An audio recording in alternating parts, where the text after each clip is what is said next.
Hi, welcome to Concept Booster Class. Today's topic मात्राएं.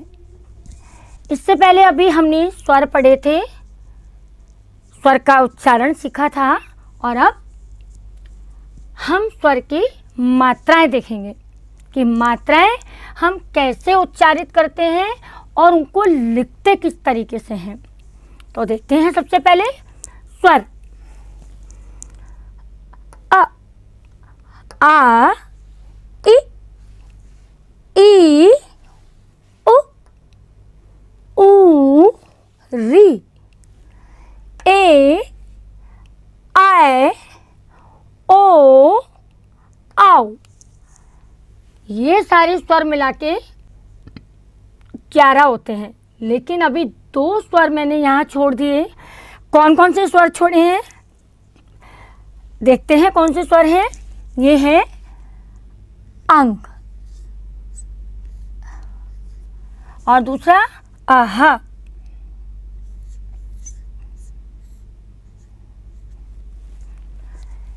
ये दोनों स्वर मैंने अलग श्रेणी में रखे हैं. क्यों रखे हैं ये मैं आपको बताती हूँ. ये जो स्वर हैं अंग, ये आते हैं अनुस्वार की श्रेणी में. कौन से शब्द होते हैं? अनुस्वार. तो अंग के उच्चारित मात्रा के साथ जो वर्ड उच्चारित होते हैं, जो शब्द उच्चारित होते हैं, उनको अनुस्वार बोलते हैं. ये जो अंग की मात्रा है ये है अनुस्वार. ठीक है. अब है आहा. ये जो दोनों बिंदु हैं इनको हम विसर्ग बोलते हैं. हिंदी में इनको हम क्या बोलते हैं? विसर्ग. ऐसे बिंदु वाले जो वर्ण होते हैं उनको हम क्या बोलते हैं? विसर्ग. ठीक है. अब हमने इन स्वरों को तो जान लिया. संख्या कितनी बताई इनकी मैंने आपको? 11. ये टोटल कितने होते हैं? कुल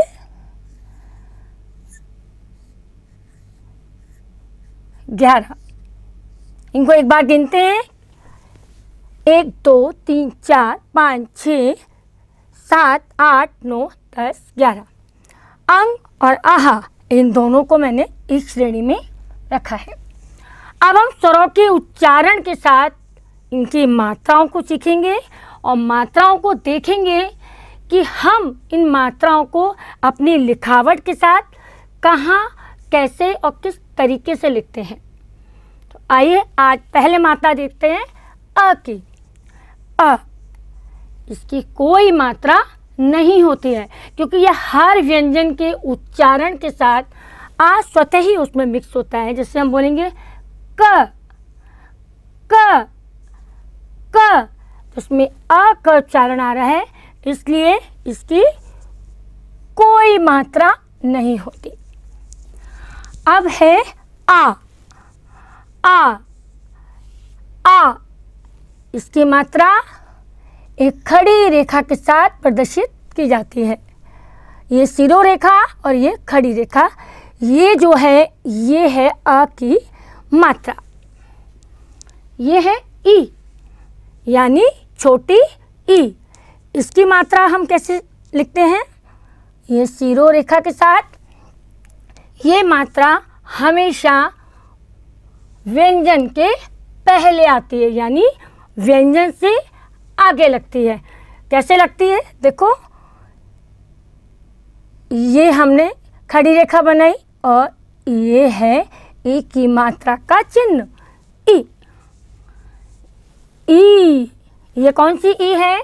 बड़ी ई. इसकी मात्रा हम कैसे शो करते हैं? देखते हैं.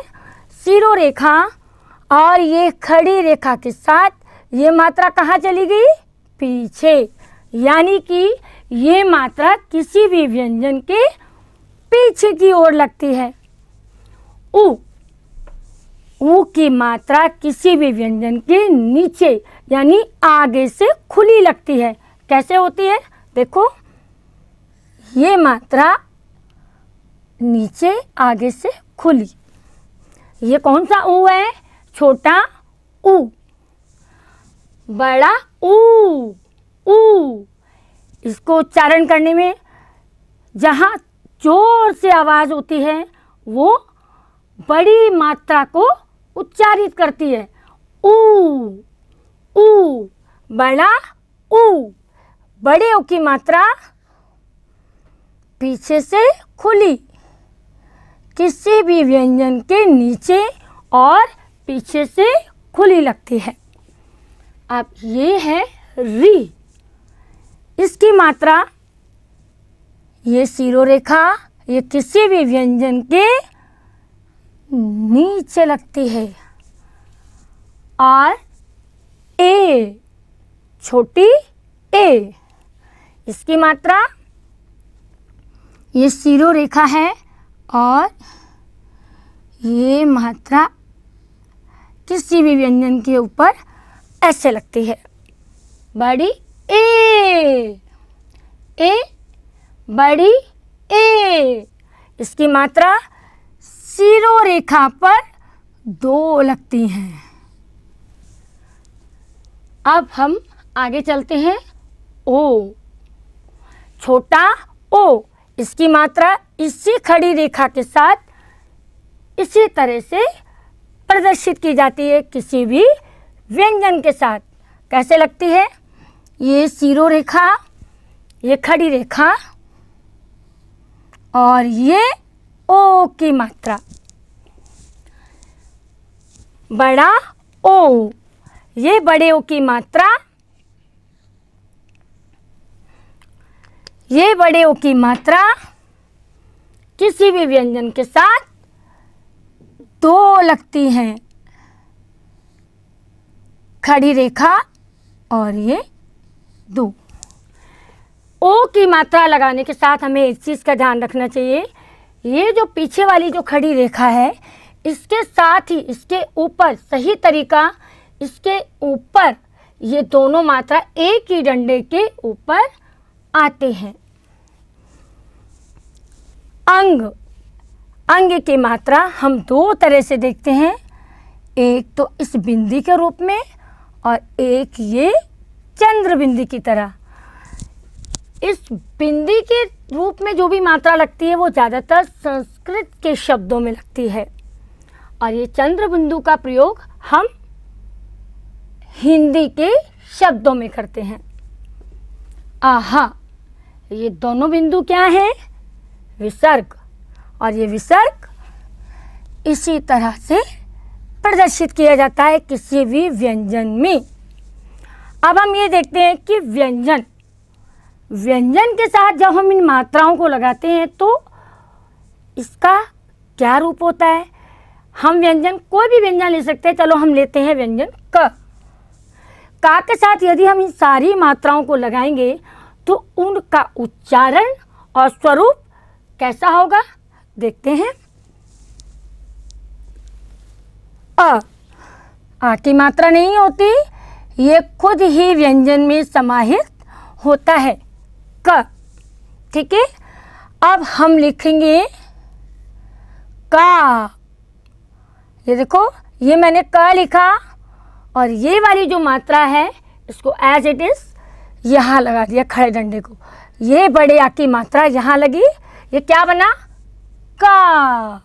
क्या बना? का। इसका उच्चारण क्या होगा? का। और ये है ई। ये मात्रा किसी भी व्यंजन के आगे लगती है। तो इसको हम कैसे लगाएंगे? ये देखो, शिरोरेखा हमने लिखा क, ये क लिखा और ये मात्रा हम कहाँ लगाएंगे? व्यंजन के आगे। ये मात्रा हमने व्यंजन के आगे लगाई तो क्या बन गया? कि। कि। और अब है ये ई। ई की मात्रा किसी भी व्यंजन के कहाँ लगती है? पीछे। तो का के साथ ये मात्रा यदि हम उच्चारित करेंगे तो ये कैसे लगेगी और कैसे उच्चारित होगी? देखते हैं। क। और ये मात्रा हमने पीछे लगाई, इसको उच्चारित करो की। ये क्या है? की। ऊ, छोटा ऊ। ये मात्रा किसी भी व्यंजन में नीचे और आगे से खुली लगती है। कैसे लगती है देखते हैं। और ये कैसे उच्चारित की जाती है ये भी देखेंगे। क, ये मात्रा आगे से खुली। कु, कु, और ये है बड़ा ऊ, इसकी मात्रा कू। कैसे उच्चारित होगी? कू। ये मात्रा पीछे से खुली होती है और व्यंजन के नीचे लगती है। अब देखते हैं मात्रा री। री की मात्रा व्यंजन के नीचे इसी तरीके से लगाई जाती है। कैसे लगाई जाती है देखते हैं। क, ये नीचे मात्रा लग गई, इसका उच्चारण क्या होगा? क्री।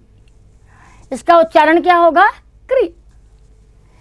ए, इसकी मात्रा का व्यंजन के साथ कैसे लगेगी देखो।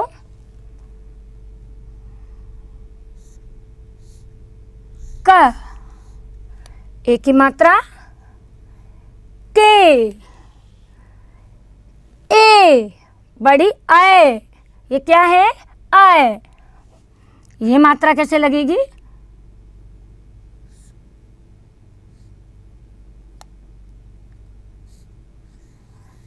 क, ये दोनों मात्रा लगी काय। ए की मात्रा का स्वरूप का के साथ क्या होगा? ये काय, काय। ओ, ये ओ की मात्रा कैसे लगेगी? क के साथ। क, ये खड़ी रेखा और ये रेखा, को। इसका उच्चारण क्या होगा? को। आओ, आओ। इसकी मात्रा का व्यंजन में कैसे लगेगी ये देखते हैं। क, ये बनाया क, और मैंने आपको बताया था कि ये जो पीछे वाली जो खड़ी रेखा है यानी जो खड़ी हुई लाइन है, इसके ऊपर ही ये दोनों रेखाएं लगाई जाती है, ना कि इस आगे वाली लाइन के ऊपर। इस रेखा को हम सीधा लिख के और इस पीछे वाली रेखा के ऊपर ही ये दोनों रेखाएं, ये दोनों मात्राएं बनाते हैं। तो देखते हैं कैसे। ये देखो, ये मैंने पीछे वाली रेखा को यहाँ लिया, ये खड़ी रेखा बनाई और इसके ऊपर ये दोनों मात्रा लगा दी। कौ। क्या इसका उच्चारण होगा? इसका कौ। अब है ये अनुस्वार का अंग। इस अंग को भी हम का व्यंजन में लगाते हैं। इसका बिंदु और चंद्र बिंदु। ये देखो क, ठीक है, ये हो गई अंग की मात्रा। ये आहा, ये मैंने बताया था आपको, ये क्या है? विसर्ग। और इसका सबसे अधिक प्रयोग संस्कृत भाषा में किया जाता है। तो क में यदि हम ये विसर्ग लगाते हैं तो इसको देखिए आप, कह, कह, आह, कह। एक बार फिर से इन सभी मात्राओं को उच्चारित करते हैं का व्यंजन के साथ। क, आ, का। इ, की, ई, की। उ, कू, ऊ, कू। ए, के, आय, कै। ओ, को, औ, कौ। अंग, कह, कंग, अंग, कंग, आह, कह। तो आज हमने स्वर के उच्चारण के साथ जो मात्राएं होती हैं कि मात्राएं स्वर में ही होती हैं और ये मात्राएं हम व्यंजन के साथ जब मात्राओं को पढ़ते हैं तो उसका क्या उच्चारण होता है और ये कैसे लिखी जाती हैं, आज की क्लास में हमने ये देखा। कैसी लगी आपको आज की class? Thank you, bye bye.